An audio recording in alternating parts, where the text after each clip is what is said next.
It's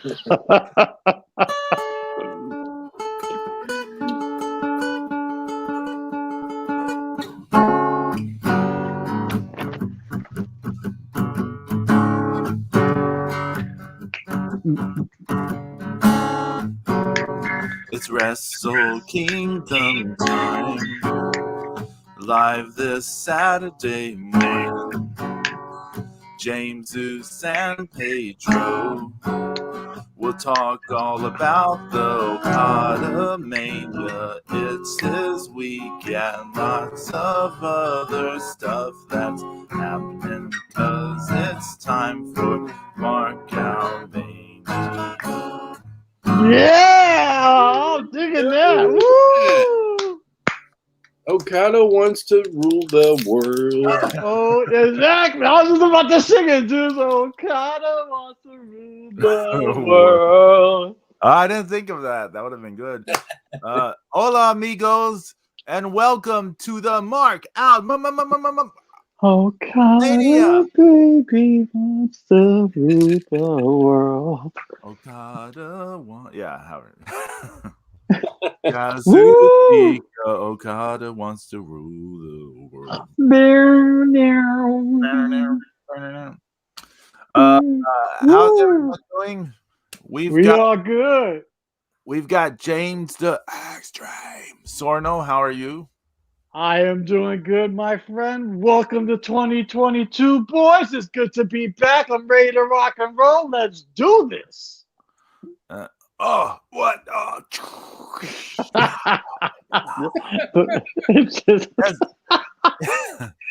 It's the God of Thunder, Zeus King Dark. How are you?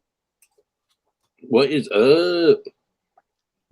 And then I see the Kmart sound effects have not been upgraded for the new year. No. They're still around, man. They're still around. Oh, good stuff. Man, it's been what, 2-3 weeks? I don't know how long it's been since we were last. About 2 weeks, a little over 2 weeks, I believe, something like that, right? So we closed out 1 year. We're starting another. Yeah, we closed it out with a bang too. Yeah, I like my voice sounds like I hate life. Like we're starting another year. We're starting another. I can't wait for 2023. I'm still over it. What's next? But yeah, a lot of shit's happened. A lot of stuff happened these last 2 weeks, like in wrestling and other stuff.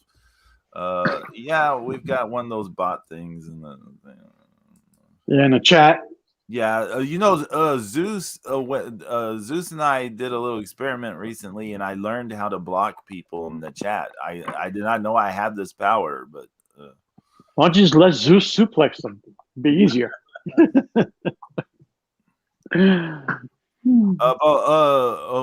what all happened? There was Stardom had that year-end show. Then there was the day one, right?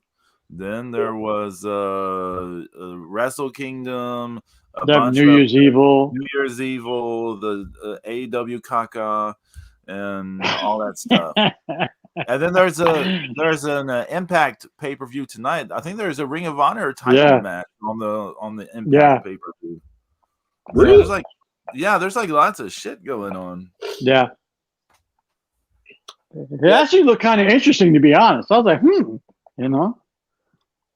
But John Gresham's started up a Terminus. Starting up a federation. When does it start?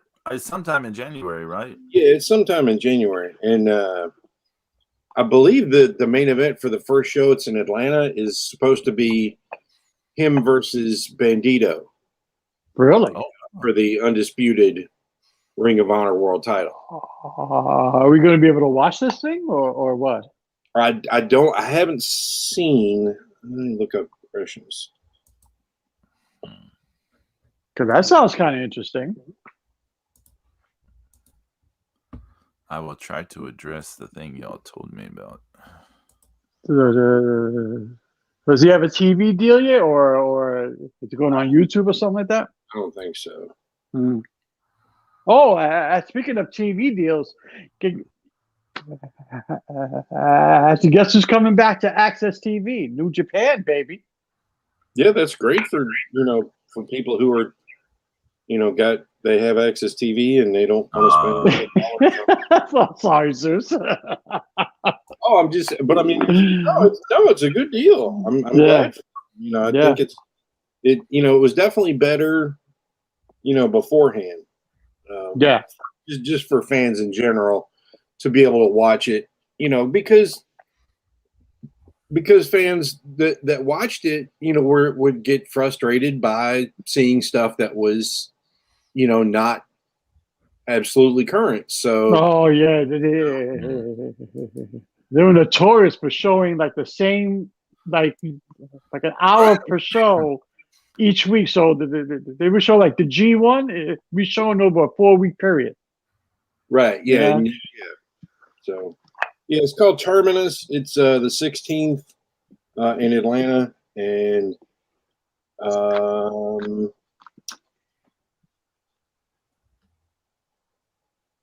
is it pay-per-view or? Apparently, it's going to be on Facebook Live. Really? What? Facebook Live? Maybe it's just the tip-off. The tip-off show is going to be on Facebook Live. Oh, No. It will stream live on Fight TV. Okay. Oh, okay. Fight TV for Terminus. I'm going to follow Terminus. I didn't realize Terminus had a page. I'm going to follow Terminus. I'm going to go look now. On Fight TV? Okay. And so, yeah. So $15. $14.99. Oh, that's a great price. That's a good price. It's better than the $35 for Wrestle Kingdom Night 3, where we can get it free on Saturday. Yeah. Is it next Saturday airing live in Japan World? Right? I have no idea. For what? Is it Wrestle Kingdom Night 3 being aired next weekend? On New Japan World? I don't know. The somebody said it was the 22nd. I'm not sure. Oh, really? 22nd? Yeah, for the night 3. Yeah, because I wasn't paying $35. Yeah, because I heard there was no replays. If that's true, I'm like, well, how the fuck am I going to pay $35 and not be able to watch it as soon as I get up? That's a bunch of bullshit. Well, there was a lot of technical problems last night, and a lot of people were very unhappy with that paper. Really? I'm so glad I thought about it. I was like, but as soon as I found that there was no replays, I'm like, well, then that's impossible for me to get. I'm not going to stay up all night and watch it live. Yeah, 2 a.m. Crack over the beer. Let's watch a pay-per-view. No, I'm good. I'm sleeping. Brutal. There was a whole bunch of technical issues they were having. Sorry to hear that. Yeah, they said that the stream cut out several times. Well, it's a good thing I read the spoilers this morning. Jonathan Gresham's going to face Chris Sabin at Hard to Kill. There you go. That's tonight. Yeah. What else is on that show? That Daniel Garcia is in a 4-man match with that guy sucks ass. Adam Priest, Invictus Cash, and GBX. I don't know them.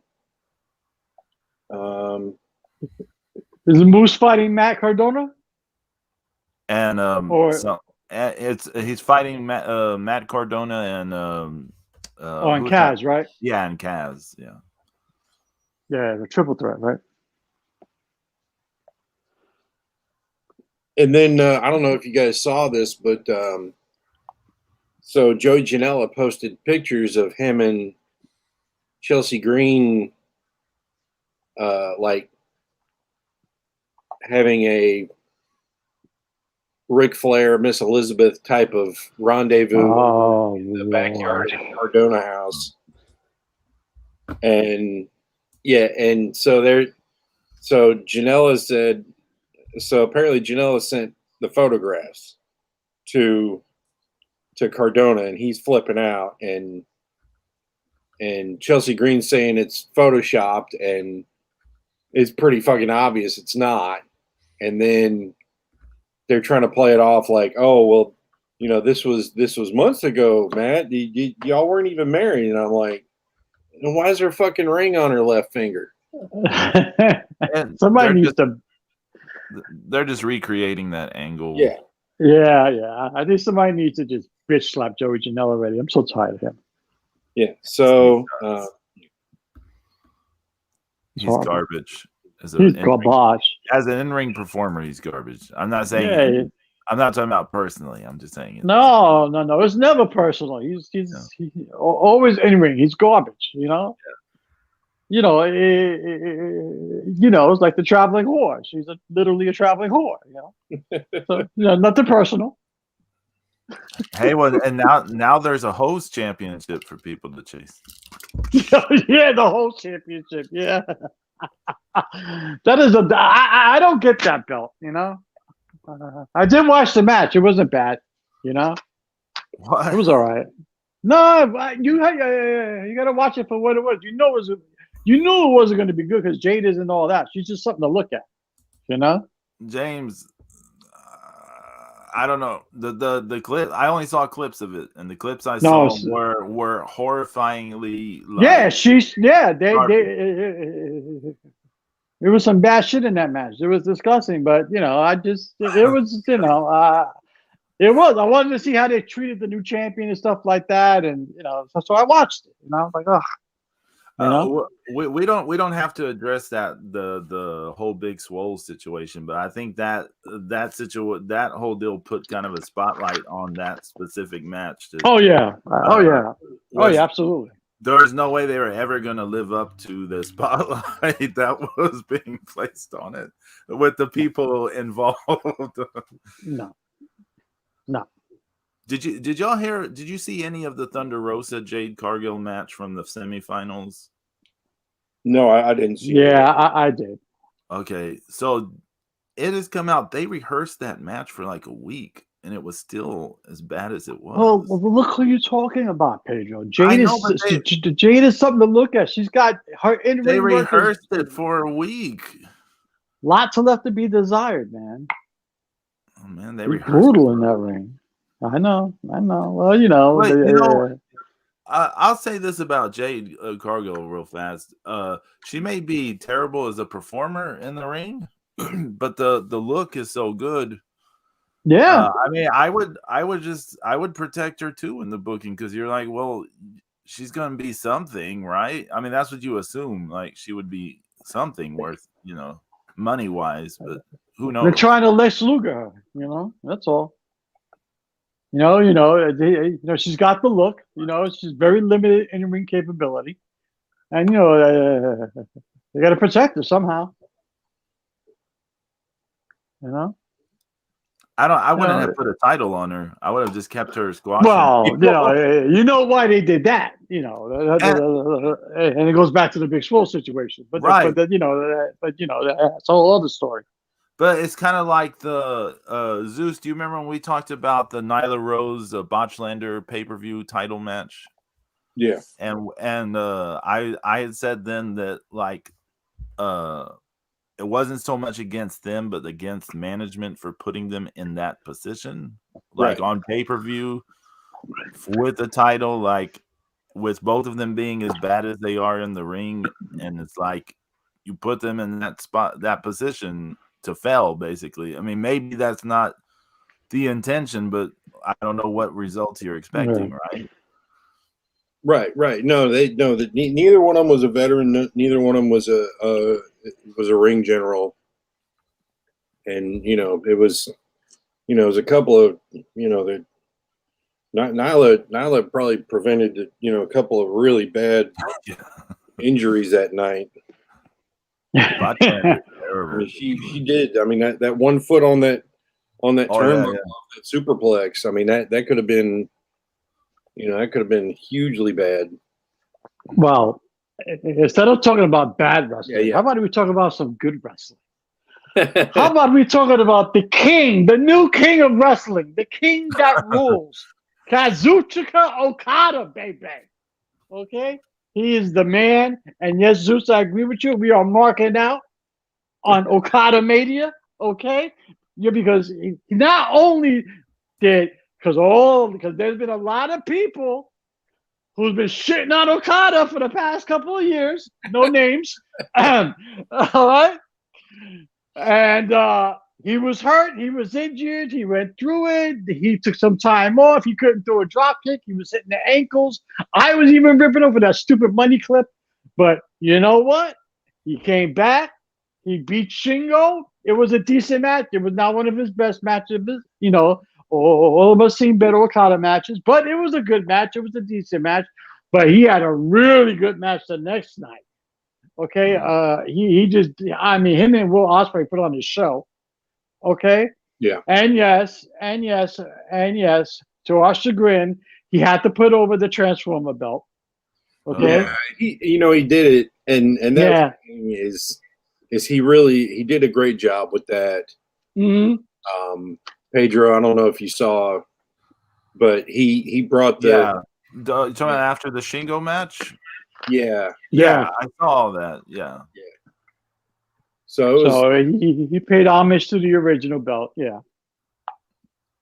And I mean, he brought up a good point that we never got to say goodbye to, right. Never got a proper goodbye.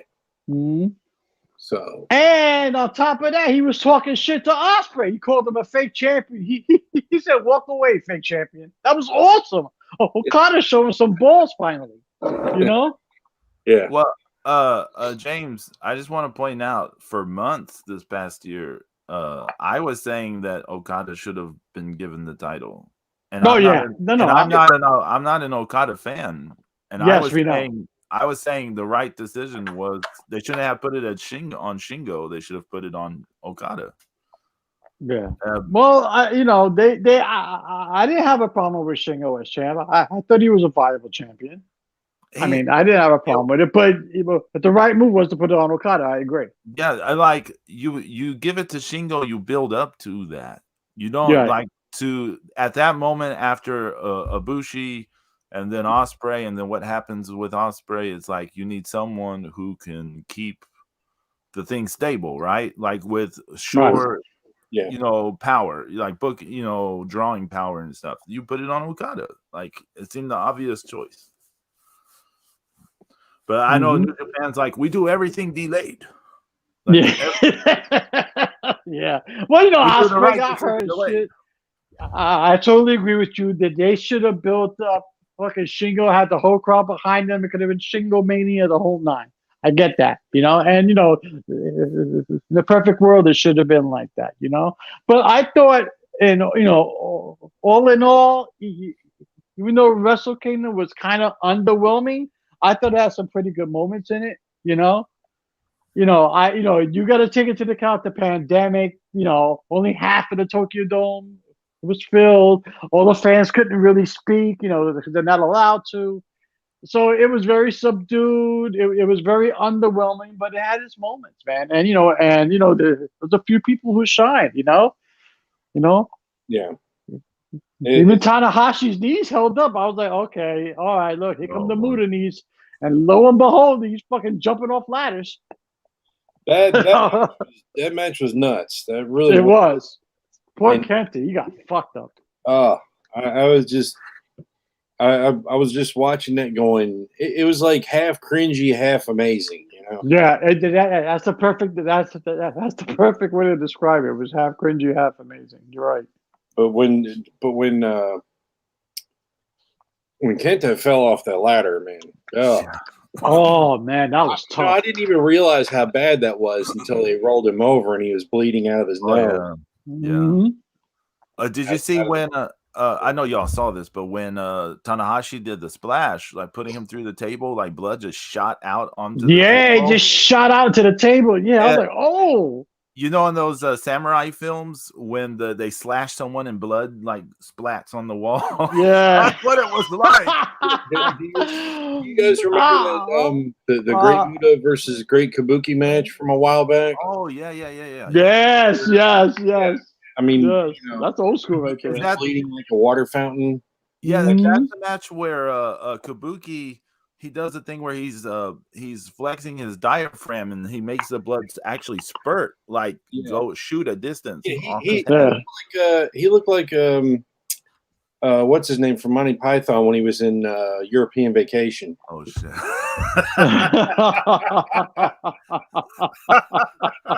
Eric Idle.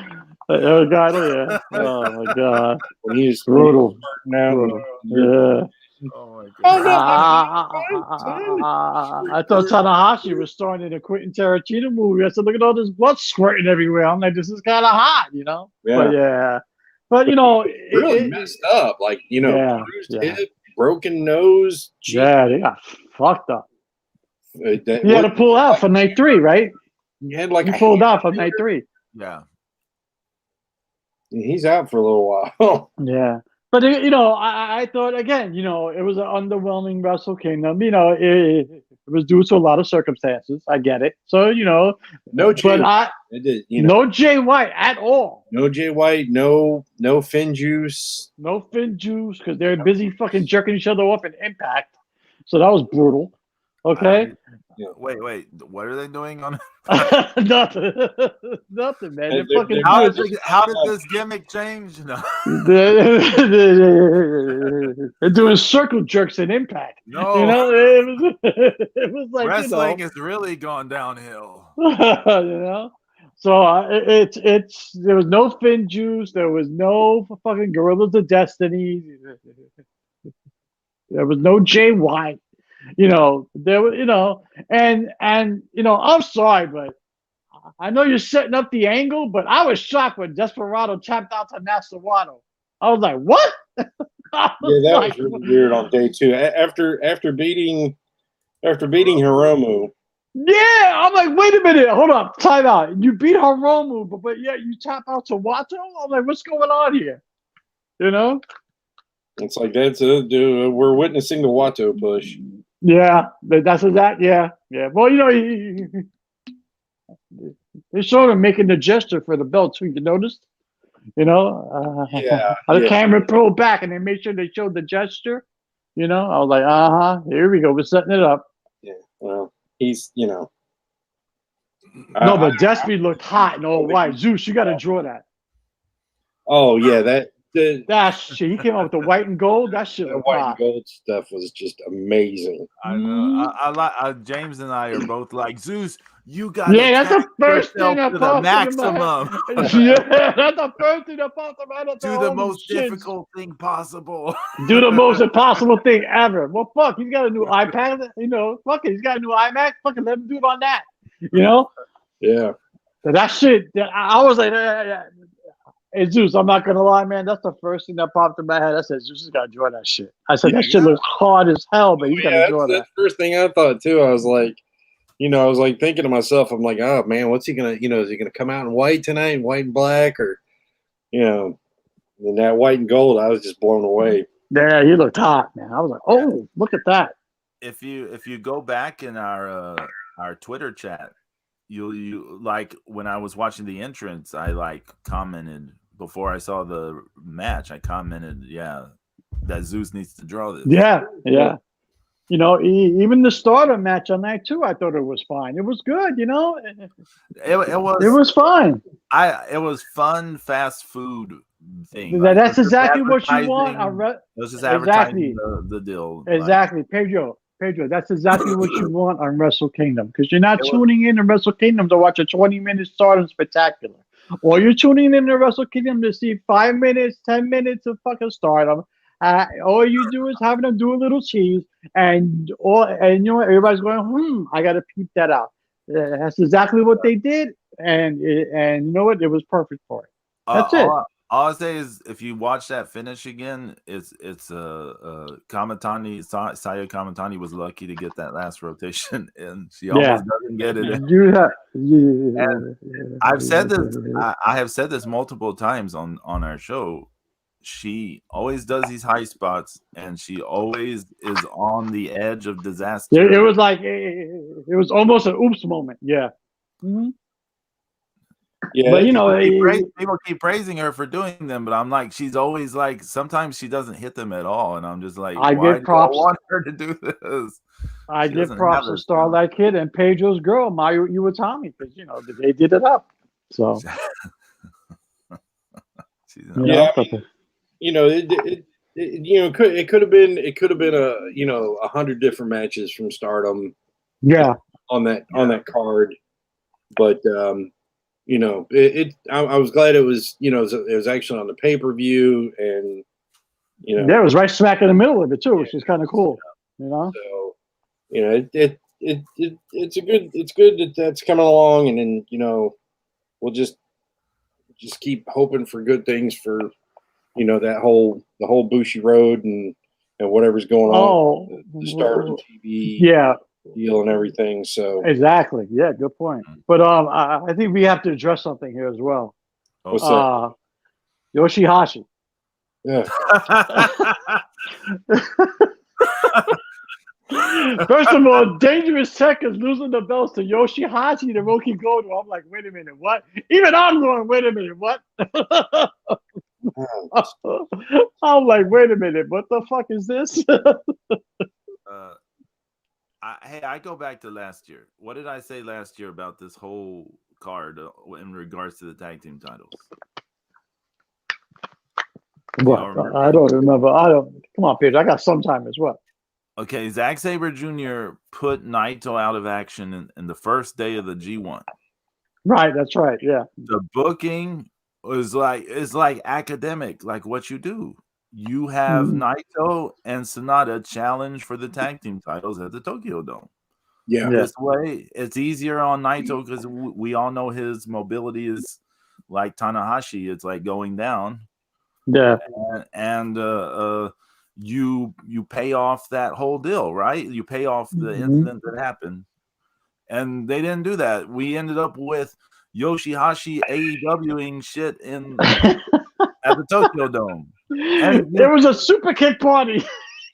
The match starts off fine, to be honest. The match started off fine, but then it turns into a super kick spam and a destroyer, and I was like, what's happening here? I mean, it's like Yoshihashi leveled up his fucking video game character. Right? Right? It's like it's still the same crappy fucking character. It's just he's got some better stats to it. You know? Yeah, I was like, oh my god, because when Zeus was in our chat, and you know, I was just starting night one, and Zeus goes, "Fucking Yoshihashi." I knew something was up. I knew. I was like, uh-oh. I'm watching that thing. I was like, okay. Do y'all remember the G1 in 2020? It was the J1 in 2020. Yeah. So do you remember that Yoshihashi really stepped up at that tournament, like compared to what he was doing before? Yeah, and I gave him props. And then following the J1 in 2020, he has he hasn't stepped up anymore. No, he's like regress. Regress. That's what I'm saying. Oh, but you know,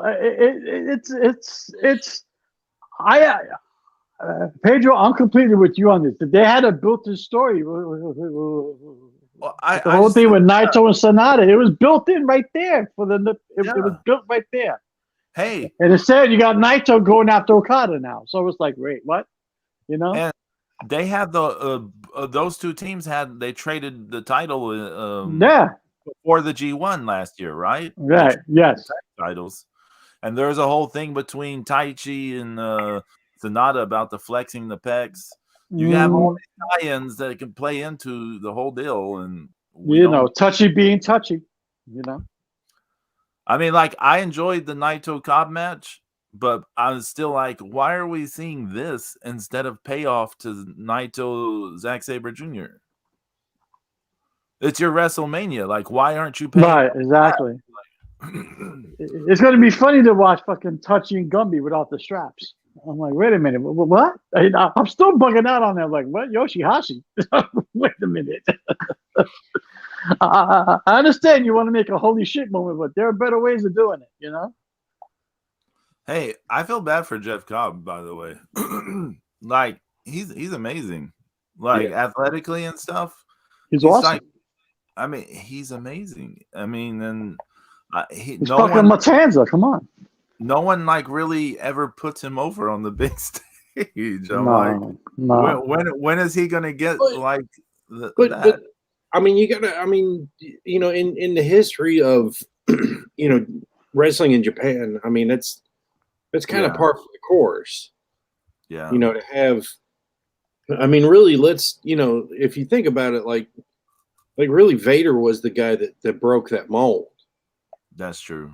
Yeah, that's true. That's true. Yeah, because he got pushed as soon as Vader, he got pushed instantly. Yeah. Yeah, and that's, you know, I mean, there's just been a lot of, you know, Bam Bam Bigelow, famous for, you know, never getting close, and you know, ended up having, you know, he ended up doing, you know, he ended up, you know, kind of not even really doing real justice to himself at times, you know. So, but yeah, I think that you know, that Cobb is, you know, pretty happy with everything. I mean, that was a really high matchup on the card. I mean, that was yeah. I mean, I forget he did have wins over Okada and stuff last year, so it's not like. Yeah, I thought that makes sense. See, Pedro, that makes sense. If you had to have Cobb go over on Naito, then have Cobb challenge Okada, that would have made sense because he had the win over Okada last year. Yeah, but I mean, Okada got his win back. Yeah, I know, but still, you got something built in already. Yeah, you touch back on that right from last year. Right. Yeah. Well, they're touching back now. They built up Naito to do another round of Okada Naito to. Yeah, but Naito's mobility isn't what it used to be anymore. You know. Yeah. Did y'all notice he's put on some weight? It's like the most overweight I've seen him. I'm not saying he's overweight, but he just needs to lay off the noodles a bit. You know what I'm saying? Yeah. Little... he did look strong. This is ridiculous, man. I mean, he. And he, you know, the matches that I've seen him in, you know, that weren't, you know, like big time, you know, television matches, you know, that match with, you know, him and Jonathan Gresham against Brody King and, you know, Steampunk, you know, Steampunk bad guy. Yeah. I know what you're talking about now. Okay. You know, that was still a fun match. You know, he was still, you know, that was thrown together at the last second. Yeah, he did well in that. You know, the other matches I've seen him in you know, New Japan and everywhere else. You know, I mean, he did, you know, great stuff in Lucha Underground. Oh yeah, or rather his you know, his clone impersonator. Yeah, his whatever, yeah. His also ego. Oh, he called him when I asked him for the autograph that one time. He said that ripoff guy. Oh yeah, that's what he called him. Nice. Have we all seen Cobb? Been copying all my moves. Have we all seen Cobb live? James, did you see Cobb? Yeah, okay. He was at the Ring of Honor. Yeah, that's how I saw him. Yeah, okay. Yeah, he did the tour of the islands. He did everything. You know, it was like watching that impersonator guy. It was the same thing. You know, that's a great fucking move. Yeah, it is, man. And you know, he's so strong that he makes it look effortless. You know, just whap, and I'm like, ooh. It's one of the more protected moves in wrestling. I mean, has anyone just outright kicked out of it? Maybe one. No, nobody's. No, I've never seen anybody kick out of that. Yeah, I can't think of it. I've never seen it. Now that we've said, I don't know. Now that we've said it, someone will. But... Fuck Yoshihashi. No. Damn it, James. Careful.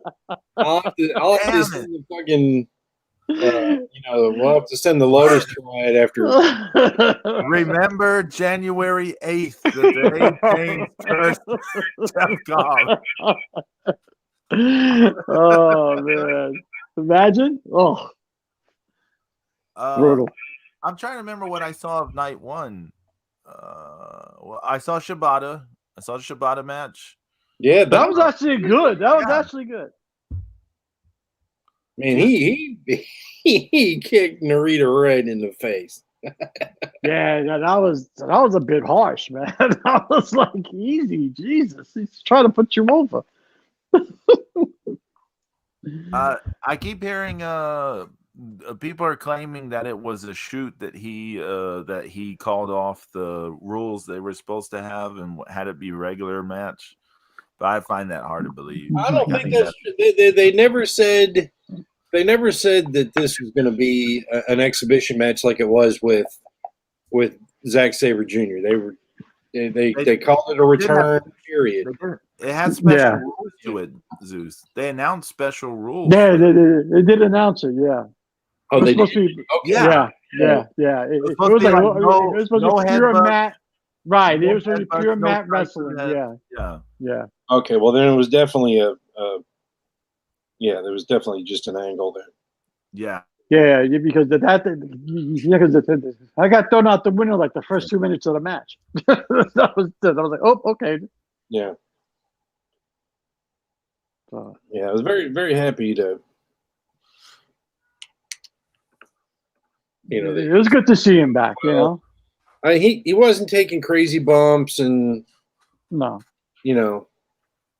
So he should never take another crazy bump again, ever. No, you should. I thought it was the softest striking I've ever seen him do, and I applaud that. I'm not against it. I think I was happy he was doing his softest striking I've ever seen him do. Yeah. I mean him, Daniel Bryan, Brian Danielson, whatever. Those are two guys who should not be doing some of the stuff that Daniel Bryan's still doing. With the history of problems they have. Yeah. Because Daniel Bryan has a long history of concussions before he was ever in the WWE. Yeah, he had concussions back in Ring of Honor. Yeah. So you want? I got the results right in front of me. You want? Okay. Yeah. Go ahead. All right. So it's kind of interesting. We're not nobody's really huge fans of that King of Pro Wrestling title. Yeah. But it was interesting that Shima had advanced to the four-way final match with Yano, Suzuki, and Chase Owens. Because you didn't expect to see Shima Nobunaga there that night. So then Yo beat Show. That was actually pretty decent. Yeah, I mean that's the thing is the worst part about them not is one turning on the other is that they're just not together because they're right. I mean they could still be together. It's just that who wants Yo in House of Torturing My Eyes.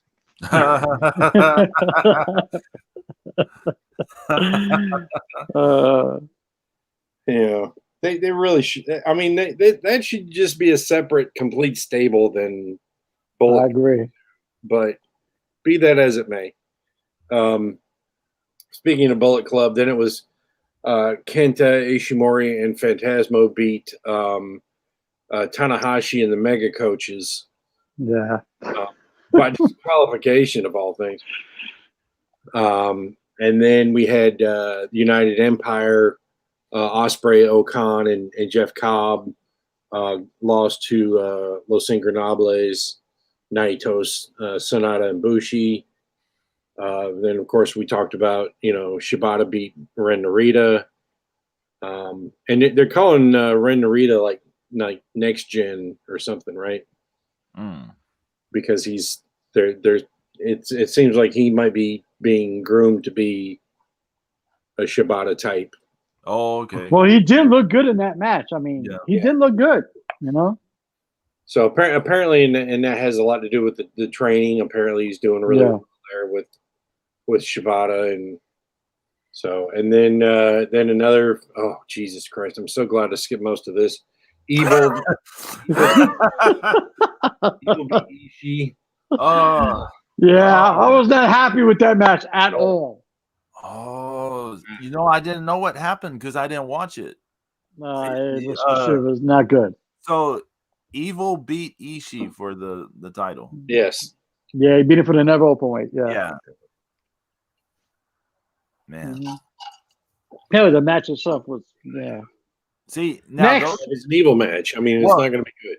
Those two had a really good match, like early 2020. It was like before Shingo won the Never title. Those two had a match for the Never title, and it was a really good match. But then a lot of stuff happened between then and now to where Evil has gotten like a go away heat. Oh, yeah. He was getting X-Pac heat, man. Yeah, I just don't want to see any of his matches. Nobody wants to see Evil anymore. He had a good thing with Sonata when he actually did wrestle, and now he doesn't do shit.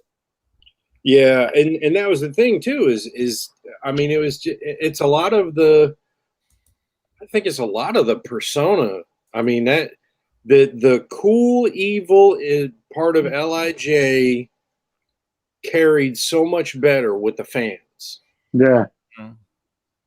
And he's far from that now. Yeah, it's you know, and being that kind of that tweener but the fact that at any moment he was a fan favorite, but just this constant heel thing is just also that Evil pulled Io Shirai. And this Evil no longer has Io Shirai. So. There you go. Yeah. Okay. Hello. Yeah. So OKADAMANIA is running wild. What you gonna do? Then, and as we discussed, the Goto and Hashi beat Dangerous Tekkers. You must have been loving that, Zeus. Oh yeah. Sitting there just pounding my thumb with a fucking ball peen hammer. But then, the world got righted with Desperado beating Takahashi. That was actually a pretty good match. Yeah, and and it was short though. Yeah, it was short. 16 minutes. Mm-hmm. But that's okay because I mean they had that amazing 30-minute time limit draw. Yeah. And the best of supers. Yeah. But like to me, it kind of felt like that Desperado was like, I'm sick of this shit. Everybody's already counted me out of this fucking match. Everybody's already assuming that Takahashi's going to win. Take my title, and everything's going to be great for the junior title. And just like it was, the last couple of years where he's been victorious since he's come back and everything. And I think he was just like, look, I've had enough of your shit. We're not even going to go all fucking night, and I'm going to fucking, put your ass away. And he did. Yeah. It was look good doing it in all white. It was a good match. It was because they've had so many great matches. Yeah, it's hard to put that match up against the one from the Best of Super J's because that was a classic, man. But they have so many, like they have multiple great matches. So like when they have just a good match, it does feel a little like because you're used to it being higher, right? Mm-hmm. Yeah, I'm used to like the 20-25 minute spectaculars, Yeah. But again, that's the problem with 9 matches in the fucking Hey, in the card. it was kind of a return. In the past, you may remember the junior heavyweight match was always short in the Tokyo Dome. So it was kind of a return to the old days in that regard. So yeah. So and then Okada wins the IWGP World Title from Shingo Takagi. And I wasn't sold 100% that it was, I didn't think it was a foregone conclusion that Okada was going to win. I felt that was the right choice, but I didn't assume it was going to be like that. So I was excited when it finally ended and he hit the Rainmaker. And I give Shingo a lot of credit. He put on a good fucking show, man. He fucking good. He actually put on a decent match with Okada, man. He took a lot of Okada shit, you know. Especially that flying clothesline over the railing. He made that look spectacular. I was like, look at this shit, you know. But it was good. He's had better matches, but it was a good match, you know. Shingo's he nailed a drop kick about 20 minutes in. It looked like he hit it, in the first 3 minutes. Yeah. He's definitely whatever he's doing. He's cortisone shots or whatever. He cortisone. I put fresh Duracells in his ass. Yeah. I have an observation. Mm-hmm. I feel like Shingo's New Japan run was better before he got the title. Like when he was the Never champion, he was having better matches than he was as the IWGP champion. I mean, that could be. I mean, there was a lot of hype because you felt like he could be that level, and he just so yeah. I mean, that's not a terrible observation. No. I liked the match. It was a good match, but my only thing was the week before I was reading this thread on a discussion board, and someone made a thing about New Japan main event like a formula, and they had a whole like list of things. And so I'm watching the match, and as I'm watching it, I think it was about halfway when they went outside, early in the middle part, I was like, oh shit, this is checking off every box of that formula that someone posted a week ago. And yeah, the match just went like check, like everything that was on this list. It was like check. I was like, oh my god. So I guess I got a little. Yeah, but we've all watched enough wrestling. Yeah, but we've all watched enough wrestling where all three of us can actually sit down and probably figure out exactly what they're going to do and exactly how and when they're going to do it. So I mean, I'm not surprised. I try not to get into stuff like that only because I don't want to ruin the big match feel. Yeah. It was an underwhelming card already. So I'm not going to exacerbate that by trying to pick apart shit. James, I think the fact that the show was underwhelming to me before I get to this match, has already put my brain into. Gotcha. I'm somewhat analytical already as it is, just in my nature. So it's like it's hard for me to turn that stuff off in my brain. I hear you, man. I hear you. It's all good. But Okada puts over the Transformer belt because it's Okada Mania and it's running wild. He has to put it over. I was hoping he'd dump it in the trash or he'd kick it or something, but he has to put it over. Okay, I forgive him.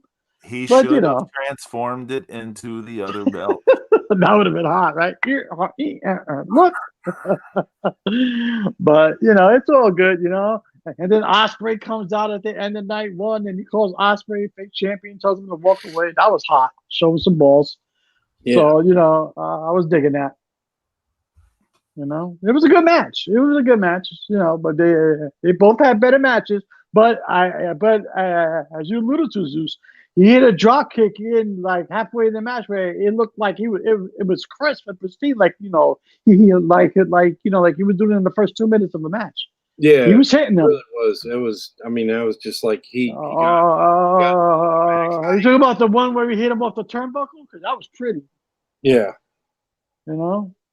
He had him sitting on top of that turnbuckle. He drop kicked him right in the face. I was like, holy shit. Yeah. You want to talk about night 2? Yeah, fuck it. Let's do it. Okay. Go for it. All right. So, go for it, babe.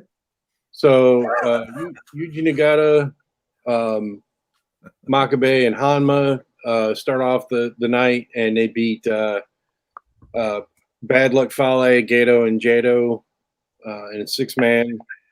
And then Master Wato and Tenkozi, they lost to Suzuki Gun. Mm-hmm.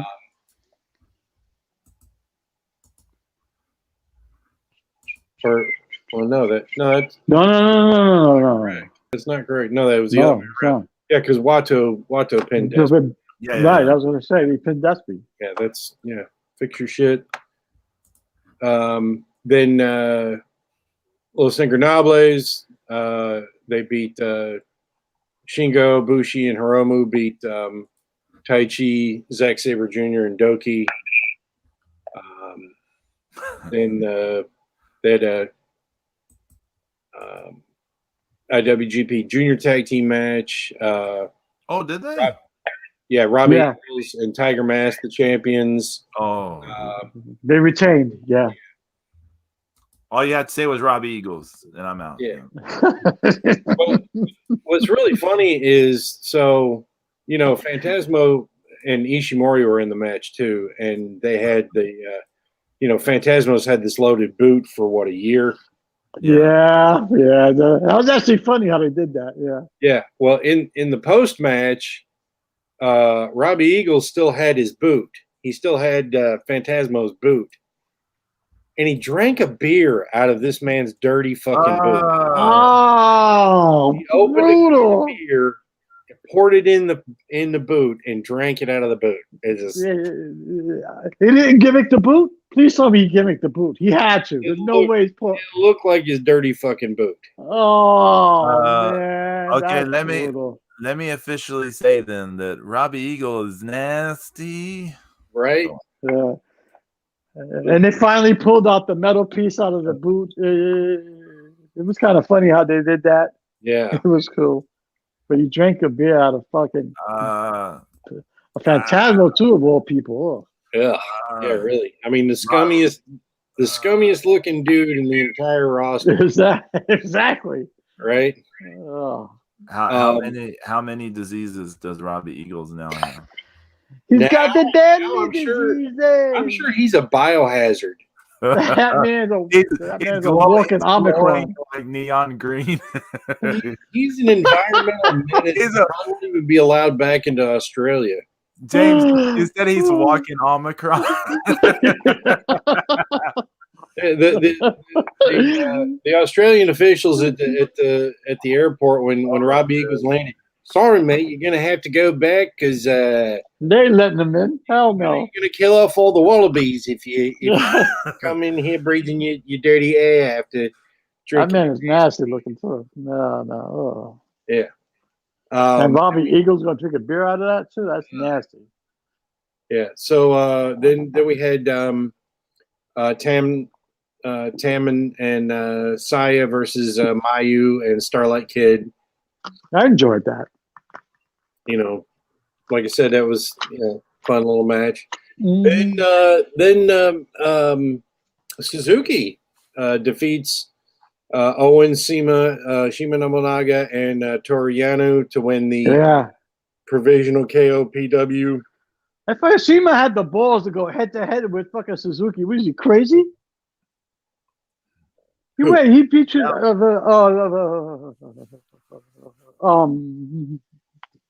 That was Shima. And when you started headbutting Suzuki, I'm like, what's wrong with you? Motherfucker, Suzuki's gonna kill you. That's you either run into the eye of the storm or it runs over. I'm saying, like, what's wrong with you, man? Are you crazy? It's probably still gonna run you over, but Yeah. I wanted to say when you mentioned him in the Battle Royal. It's part of that New Japan crossover with other promotions because he's with GLEAT. It was a big deal when you walked in. People were like, Shima. I'm like, yeah. And then he, he's kind of wearing those those super frilly tights like he used to have back in the day. A little saucy. So then House of Torture My Eyes, Evil, Zero and Show with Dick to Go defeated Goto, Yoshihashi, and Yo. Yeah. For the 6-man titles. James, yeah. That is the appropriate reaction. Like, yeah, right. Yeah, next. like, yeah, exactly. Sonata versus Okan wasn't bad.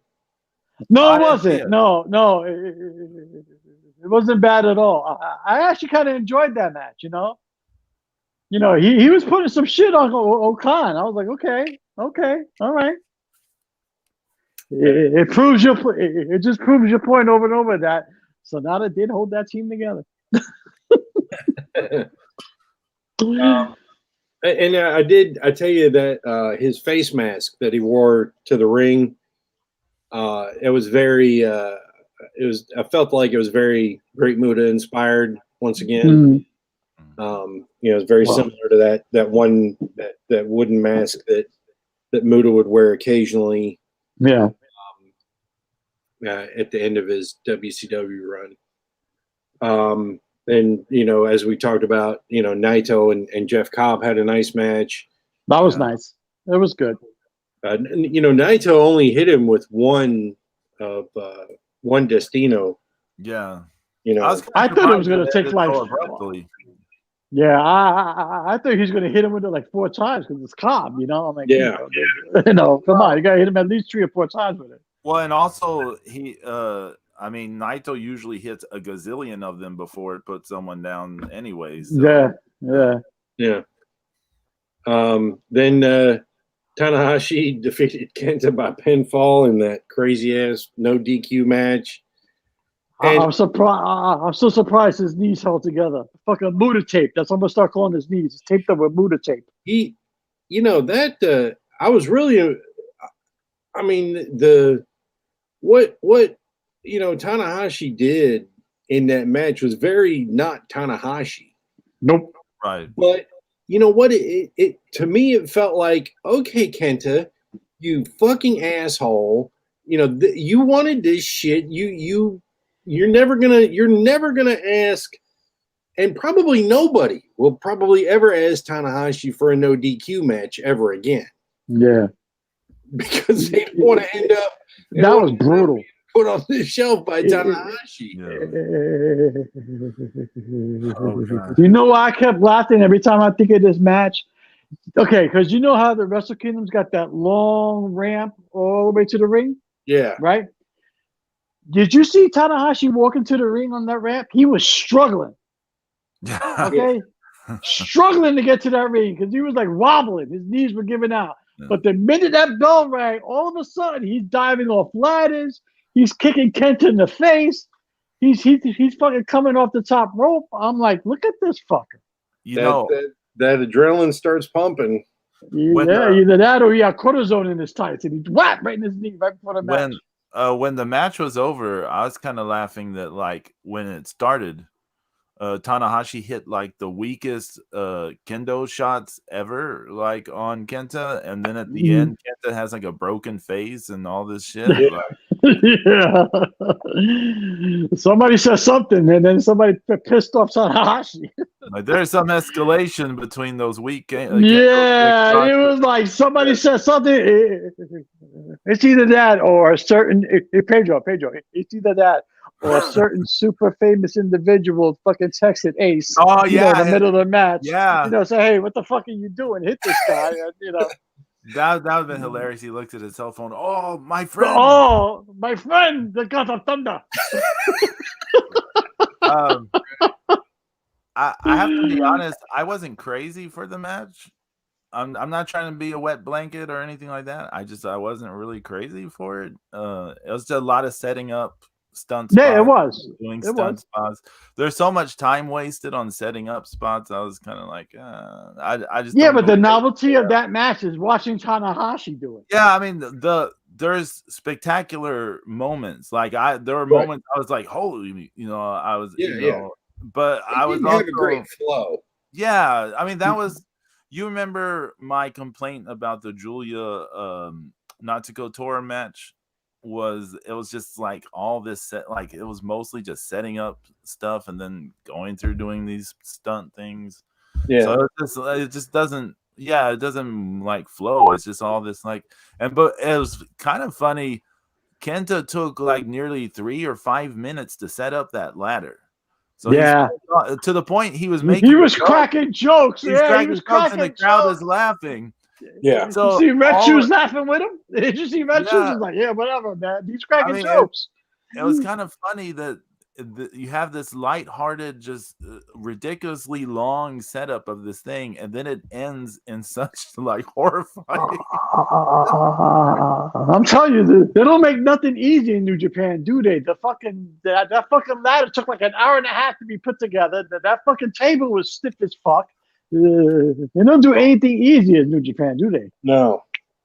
I can't get that splash out of my head when Tanahashi splashes him off the ladder. And yeah, man. The blood just he squirted. Memorized slash blood. It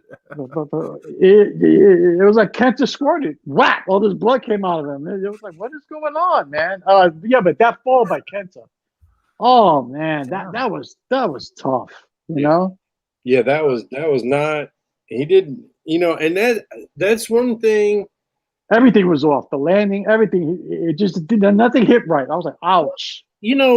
Historically, ever since it was what Eminem in WWE. Yeah. Or was it Nitro? Got the the busted face. That was Eminem Yeah. That was Joey Mercury. Yeah. Joey Mercury. Joey Mercury. Mm-hmm. Yeah. It felt like ever since then that that just ladder matches are just a bad idea. Yeah. And I do think that that nobody has learned that lesson yet.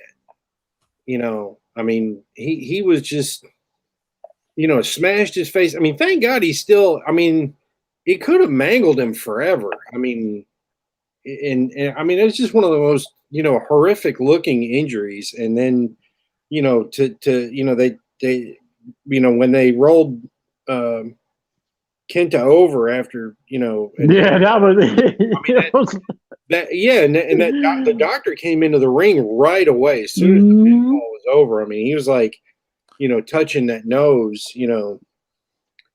and so like the right side of his face shifted in a different direction. It's like brutal. And so, there you go. But Tanahashi, he wins the U.S. title. Second time, and now Kenta's out for a little while. And then in the main event. Well, hold on, Zeus. What? Hold on, Zeus. Didn't something happen before all that?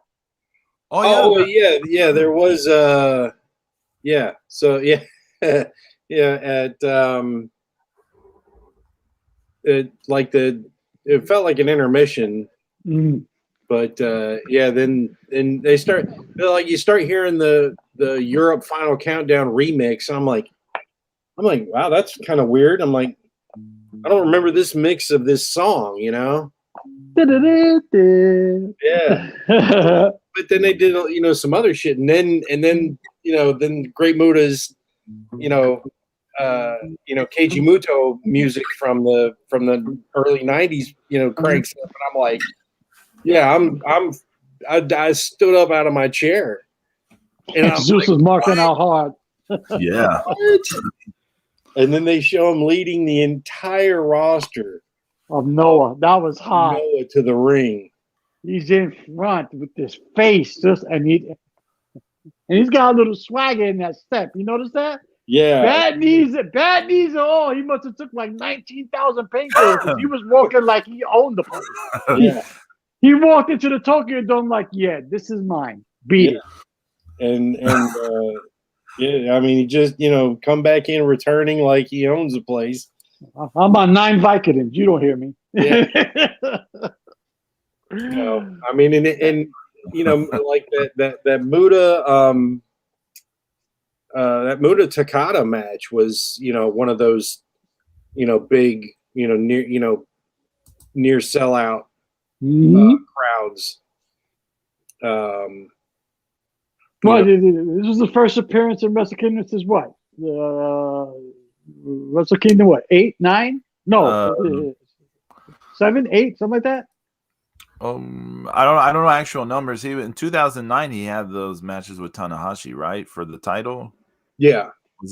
Was it somewhere in there? 2009, somewhere around. I think so. Yeah, I think that's when he lost it to Tanahashi.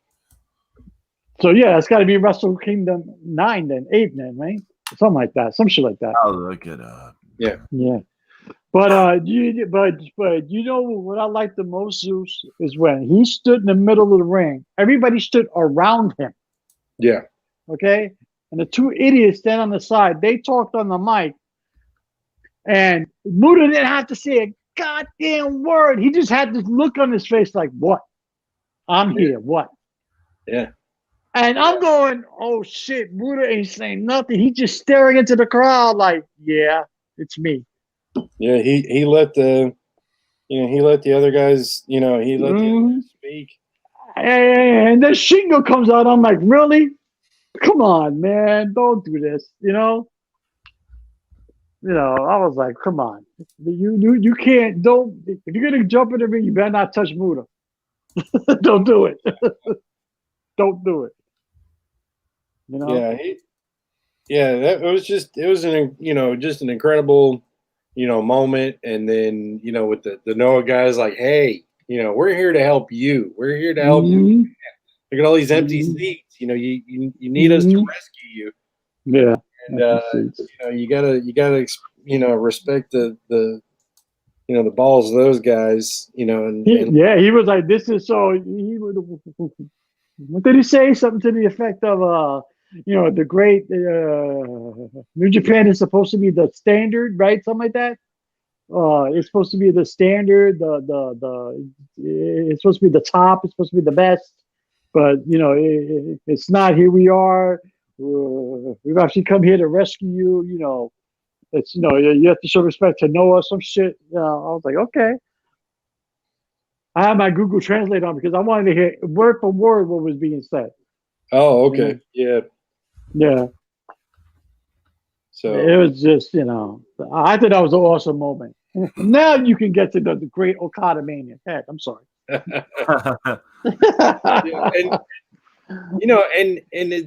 crazy thing about the way that they've been doing these 2-night Wrestle Kingdoms is, you're not sure that the night 2 isn't gonna end somebody's 1-day reign. Yeah. And it hadn't happened yet, but I was kind of nervous. I wasn't gonna lie. I was kind of nervous. I could have, if Ospreay to won, with fuckery or not, I could have seen that happen. Yeah. But I was nervous. But Okada once again, Rainmaker. Is another good match. Yeah, it was a good match. It was a good match. It's funny because it felt like to me, Zeus, that right smack in the middle of the match, Ospreay and Okada all of a sudden they just decided to turn it up like the volume 10. And they bounced off the ropes and did each other's finishes, and then it was like a 2-minute flurry of all this action, and then boom, it fucking stopped again. I was like, whoa. I was like, well, what the hell are these guys doing? So I thought it was a good match, man. Yeah, I thought it was a good match. They work well together, and we'll see what the future holds because it's definitely. I mean, Okada was keeping up with Ospreay. You can't lie, I mean, this is a crazy year. I mean, they may not meet again, before the G1.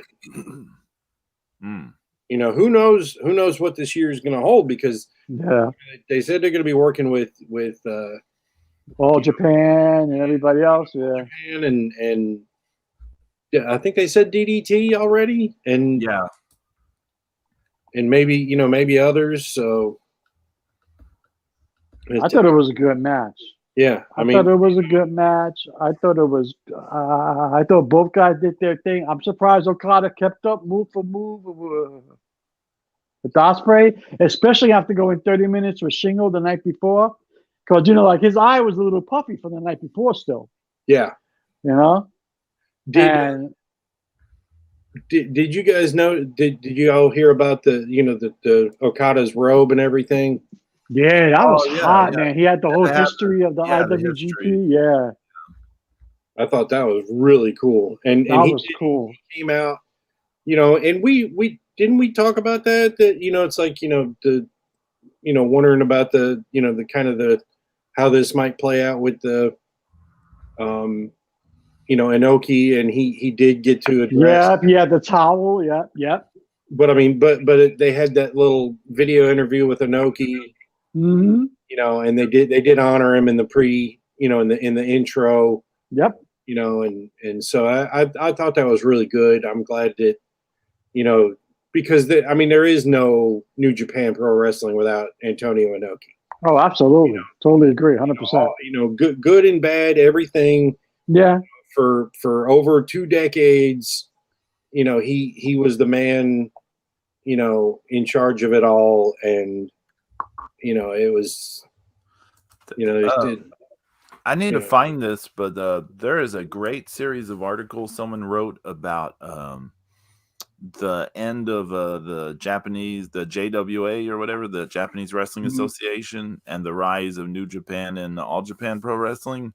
Yeah, I need to find that to show y'all. It's a series of articles, but it's great. Like if you're into the history stuff, it's great to read. Like about how Inoki and this one guy tried to do a coup to take over the promotion, and how it failed, and the fallout from all of that, and how New Japan comes out of that, and then later All Japan comes out of all this, and it's really fascinating stuff.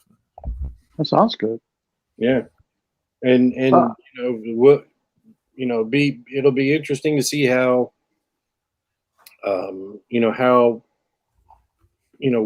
what we get to see from All Japan. Because they still have some good wrestlers. They still have some good veterans and some good younger guys, and but it'll be interesting. An update here. It looks like Wrestle Kingdom 7 from 2013 was the last time Muto was at Wrestle Kingdom. I was close. It was 10 7. Cozy versus Muto and Shinjiro Otani in a tag team match. I think the Wrestle Kingdom before that, Muto beat Naito in a match. Which I don't even remember that match. I'm not gonna lie, I don't even remember them having a Tokyo Dome match. But like all of us will catch the highlights of the Wrestle Kingdom Night 3 against Noah. So we'll see how that goes. Yeah, because I want to see Okada and Muto face off in the ring. So. Yeah.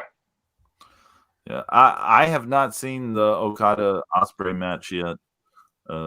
After I watched the Kenta Tanahashi match, I was just kind of spent on watching wrestling at that moment. Oh yeah, but that's the thing is these, when if you watch too much Evil and Yano and Yoshihashi, it sucks the watchability out of people. That's why I skip most of that crap. Yeah. I tried Zeus. I tried doing that on night 1, and I wasn't into it as much as I was night 2, because I watched night 2 in its entirety, straight through, and I have to do that because I as much as I want to fast forward to fucking Yano, I have to watch it. My life is so crazy. Yeah. I don't think watching full shows is going to be a reality for me for the most part. No, absolutely. So yeah. I have to pick and choose what I watch. Especially when they're 5-hour long cards, like ridiculous shit. Yeah. But I thought Wrestle Kingdom, they did what they, did with the best that they can do. That it was tough on them. Only half a house, yeah, because of the pandemic rules, and again, the subdued crowd, the crowd not being able to express themselves vocally because of the mandate and stuff like that. So I get it. But I thought the Osprey Okada match was good. Oh, I'm sure Was it it great? Is. No, it's not great. It's very good. I thought it was good. I thought it was very good. I thought we all liked their match last year. Yeah. Oh yeah. Oh yeah. It was like the Wrestle Kingdom match from last year. So yeah. Yeah. These two have good chemistry.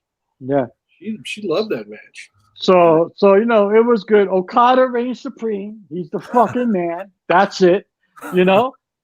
He's going to put over the Transformer belt. He's going to take that belt. He's going to make it his. He's going to own it because he's Kazuchika Okada, and that's it. He's the man. The Rainmaker is ruling all again. That's it. And he should get PWI #1 500 next year when he drops. Because if I see Kenny Omega's name on the list again, I'm going to shit a brick.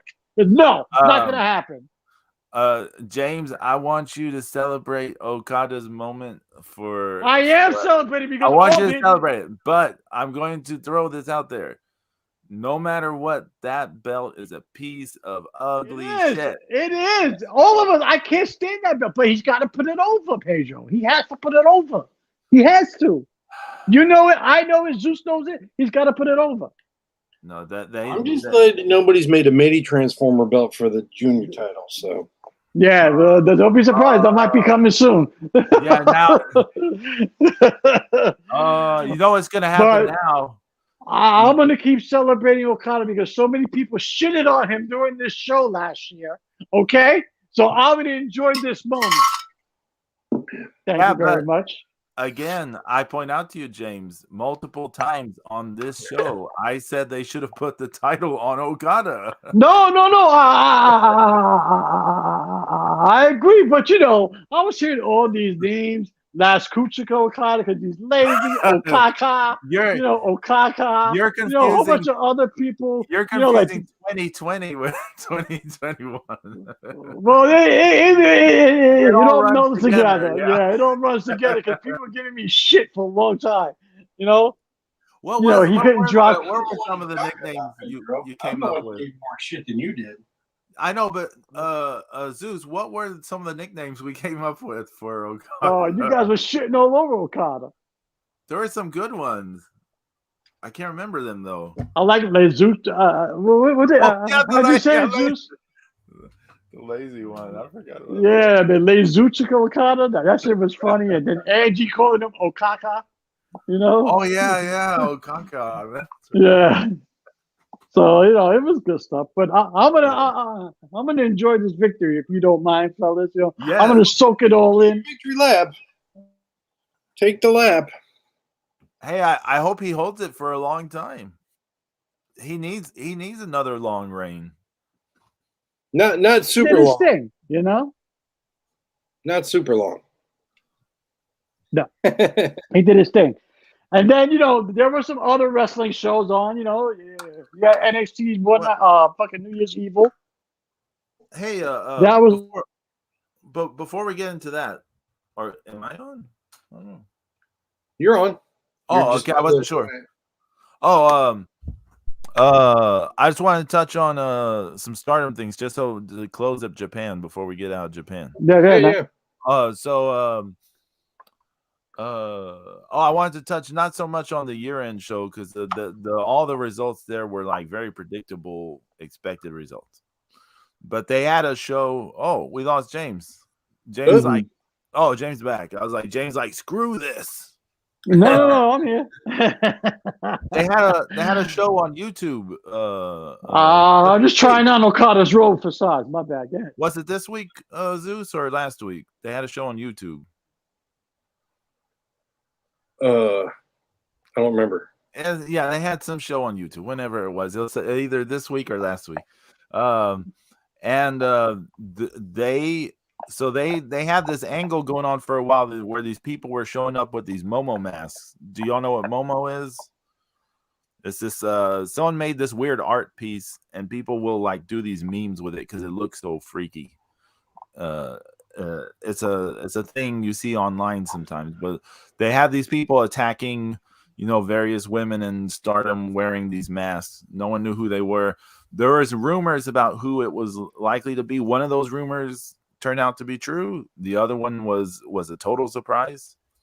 So most people knew it was going to be Mirai from Tokyo Joshi Pro, and that turned out to be true. And then the other one was Thekla, which no one expected. She used to be in Ice Ribbon. She's from, is it Norway or Denmark? She's from somewhere in Eastern Europe. Yeah. I can't remember where it is. She did that upside down spider walk into a spear. Yeah.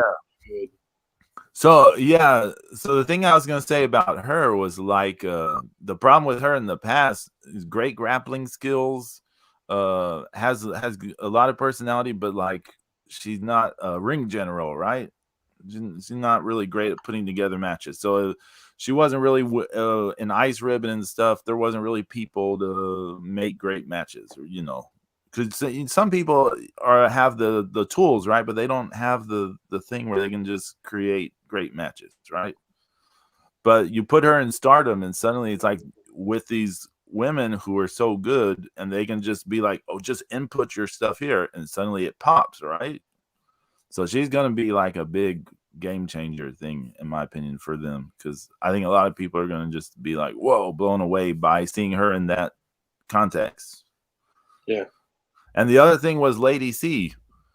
The tall rookie? I've heard her name. I'm not. She did the Giant Baba spots last year on that one New Japan show. That exhibition match they had on there, she did these Giant Baba spots.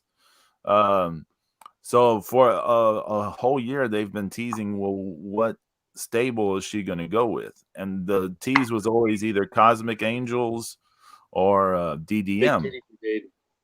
Yeah, they kept teasing it's going to be one of those because she's really beautiful and she's really tall, and she did stuff with both stables. So people were, but she didn't choose either one. She chose Queen's Quest.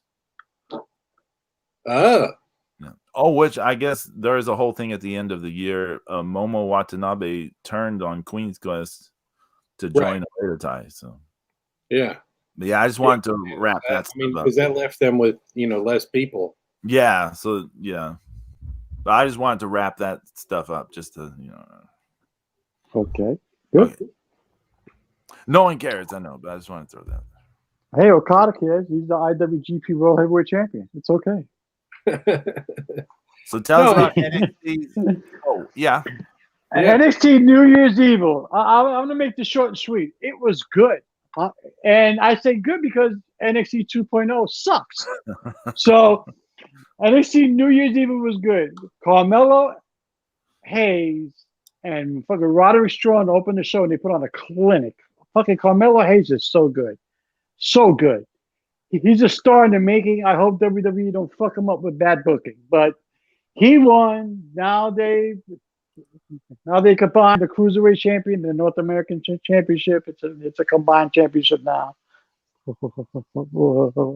Fine. It was a good show. Andy Rose retained. It was good. Tommaso Ciampa lost, so Braun Breaker is your new NXT champion. That was a good match. And Tommaso Ciampa tapped to the Steiner recliner. That was good. I thought the show was good. I was impressed. I was like, I wish that they could continue on like this, but I know they're not. Simply because they are not grooming wrestlers. They're grooming athletes from college and trying to turn them into sports entertainers. That's the problem. That's why NXT 2.0 sucks, and the ridiculous storylines that go with it. So it is not black and gold. It is not black and gold. Those days are gone. Even Walter can't. Even Walter can't save it. God. Which he was there. It was Imperium against MSK, and the fucking Riddle. So all three Imperium were there. No, he was at New Year's Eve. Yeah, I know, but I'm saying he's gonna be there like more permanently going forward. Yeah. It was his last match on UK's this week, isn't it? Yeah. So he was there. That was a very good match, by the way. It was a fun match. It was good. I enjoyed New Year's Evil. It was good. That was the good part of the week. The bad part of the week had to do with a bait and switch called Azteca Underground. Wait. Hold on real fast. Before we I only saw the end of the women's match and the main event of NXT. So I didn't see all of it. That's all I saw.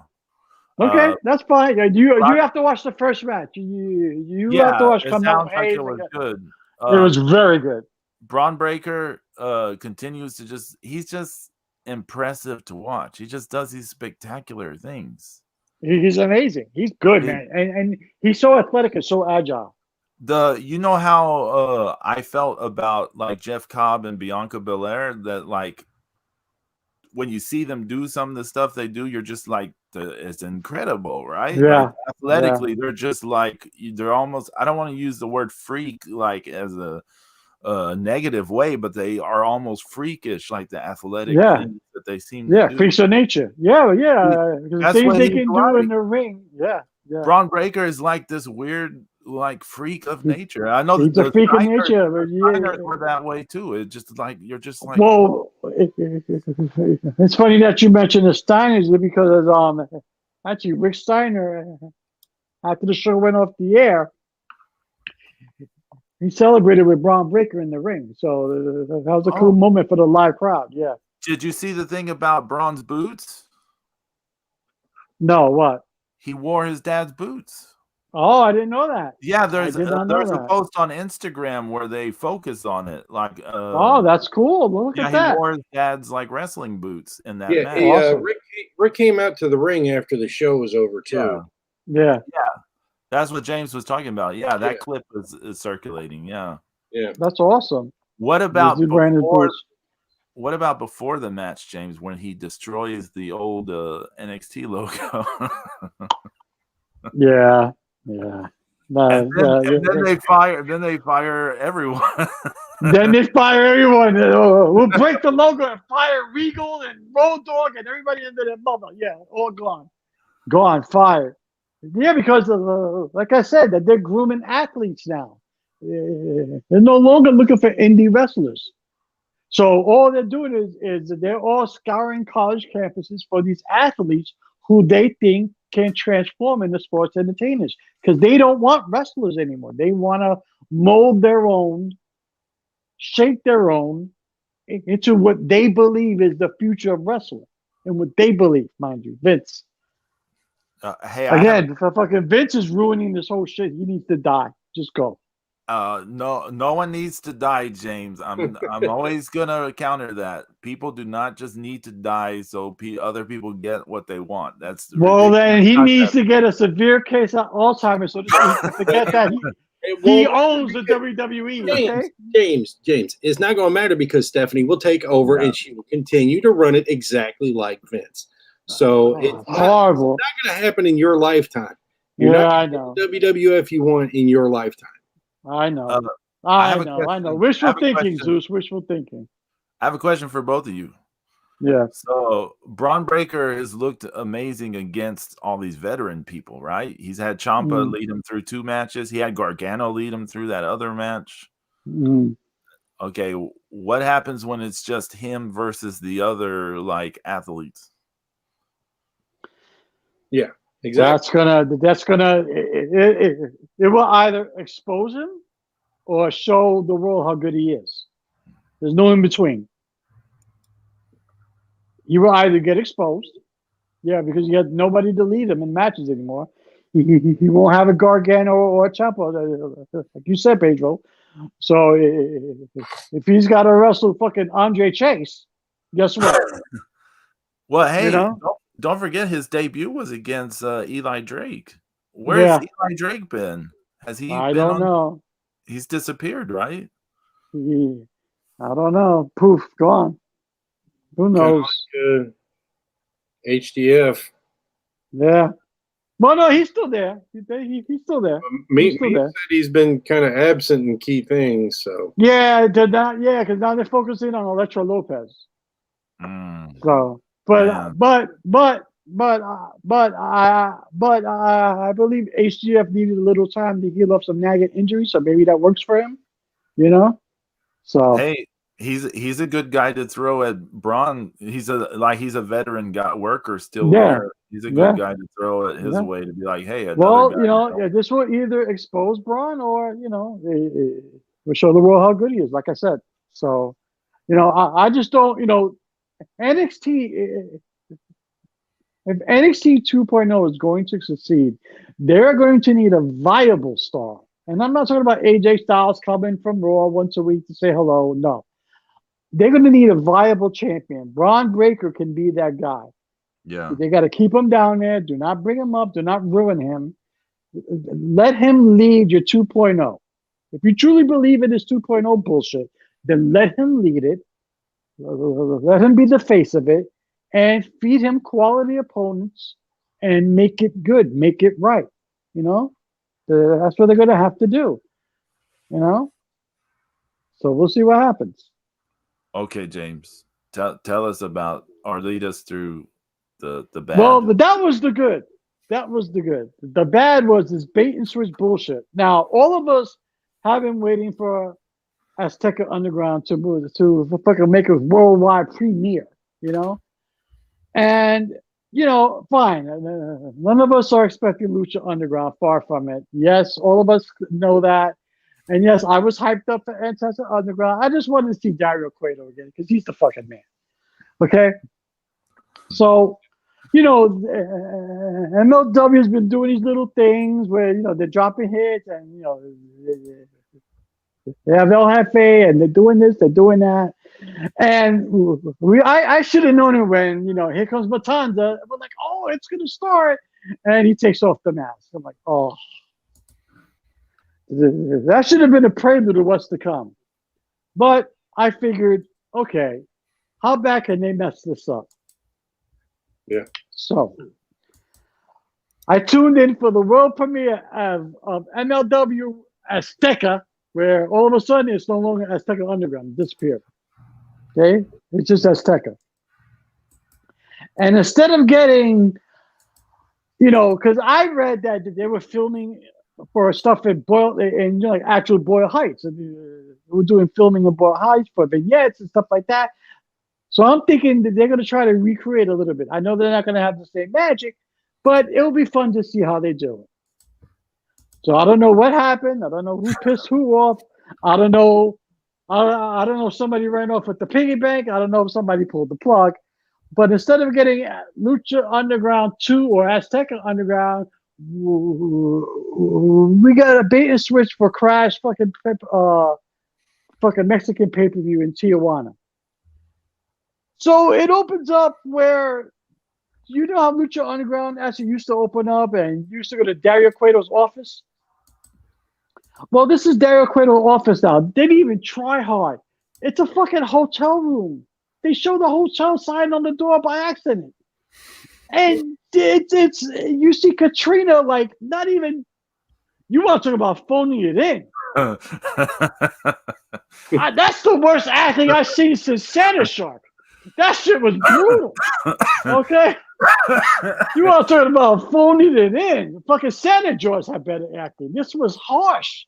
Okay? She was like, yes. Yeah, I can't be there. It's just not gonna. And then Mil Muertes now. Oh, sorry, King Muertes. My bad.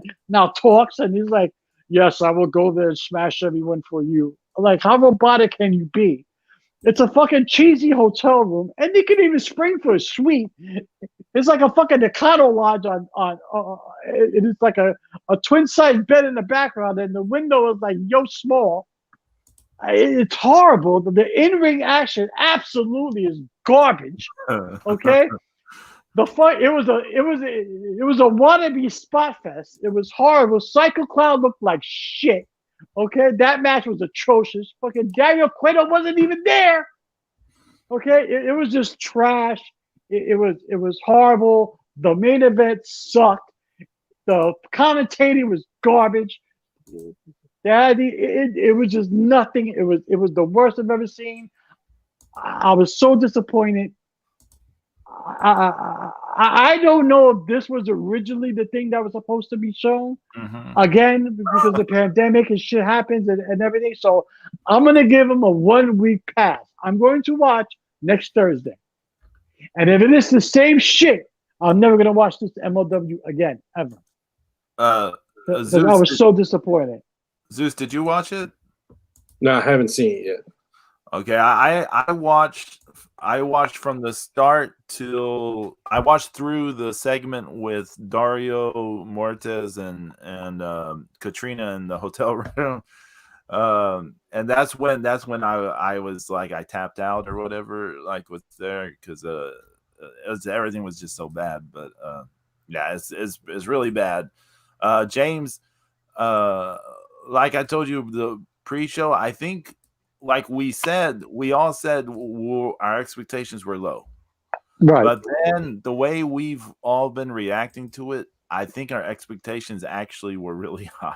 I'm saying, I do. Something. I think we were expecting Pedro to bait and switch. I didn't tune in to watch a crash fucking pay-per-view.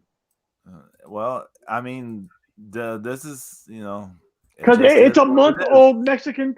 It's a month-old Mexican promotion pay-per-view. That's exactly what we got bait and switch to.